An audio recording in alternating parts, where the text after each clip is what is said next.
More than 400 years ago, over 100 men, women, and children disappeared without leaving behind a single confirmed answer. There were no bodies, no survivors, and no final message. The only clue investigators found was a single word carved into wood: CROATOAN. Even today, historians cannot say with certainty what happened to the lost colony of Roanoke. The story began in 1587, when England launched an ambitious mission to establish its first permanent colony in North America. More than 100 settlers crossed the Atlantic under the leadership of Governor John White.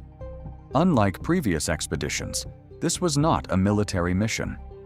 Entire families made the dangerous journey, believing they were leaving behind hardship and building a better future in a new land. After months at sea, they arrived on Roanoke Island, off the coast of present-day North Carolina. The island appeared promising. Thick forests provided timber, nearby waters offered fish, and the surrounding land seemed suitable for farming. The settlers immediately began building homes, unloading supplies, and preparing for what they hoped would become a thriving English settlement. Among the settlers was John White's daughter, Eleanor Dare.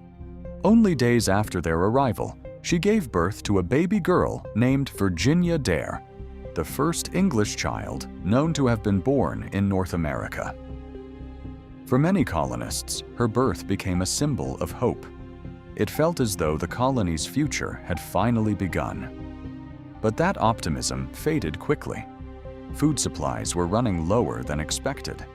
Crops would take months to grow, and the settlement lacked enough resources to survive on its own. At the same time, relations with several nearby Native American groups became increasingly uncertain after earlier conflicts involving previous English expeditions. Every passing week made survival more difficult. The colonists realized they needed immediate help from England. Without fresh supplies, tools, and additional settlers, the colony might not survive another season. They urged Governor John White to return home as quickly as possible. It was an impossible decision. Leaving meant abandoning his own daughter and newborn granddaughter on an isolated island thousands of miles away. Staying meant risking the lives of everyone in the settlement. After days of discussion, White finally agreed to make the journey. Before boarding his ship, he made one final promise. He would return before long with everything the colony needed. The settlers watched the ships disappear beyond the horizon, believing they would soon see their governor again. None of them knew it would be the last time they were ever seen. John White expected the voyage to last only a few months. Instead, events unfolding thousands of miles away would trap him in England and unknowingly change the fate of the entire colony forever. John White reached England expecting to gather supplies and return immediately. Instead, he found a country preparing for war. England faced the growing threat of the Spanish Armada, and nearly every available ship was taken for military service. White pleaded for permission to sail back to Roanoke, but each request was denied. Weeks turned into months, and months became years. Across the Atlantic, more than 100 settlers, including his own daughter and granddaughter, were left completely alone. 3 years later, in 1590, White finally secured a ship and sailed back to Roanoke Island. Throughout the journey, he imagined the colony waiting for his return. He expected to see smoke rising from chimneys, children running between newly built homes, and families who had survived against all odds. Instead, the island was silent. As the crew stepped ashore, they found no people, no voices, and no sign of life. The settlement had been abandoned. Houses no longer stood as they once had.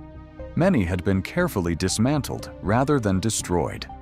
There were no burned buildings, no scattered weapons, and no evidence of a violent battle.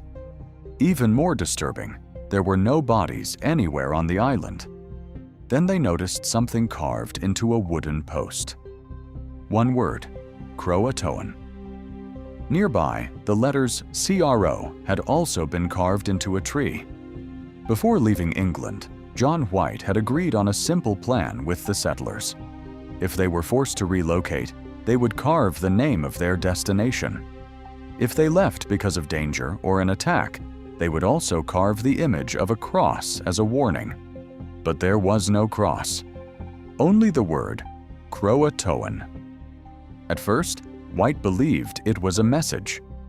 CROATOAN was the name of a nearby island inhabited by a Native American tribe that had previously maintained friendly relations with some of the English settlers.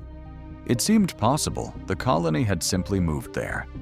But before White could search for them, another disaster struck. Powerful storms forced his ship to leave the area before reaching CROATOAN Island. Against his wishes, the expedition turned back toward England.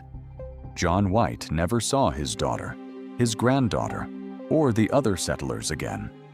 The only people who might have explained what happened had vanished, leaving behind a mystery that has survived for more than 4 centuries.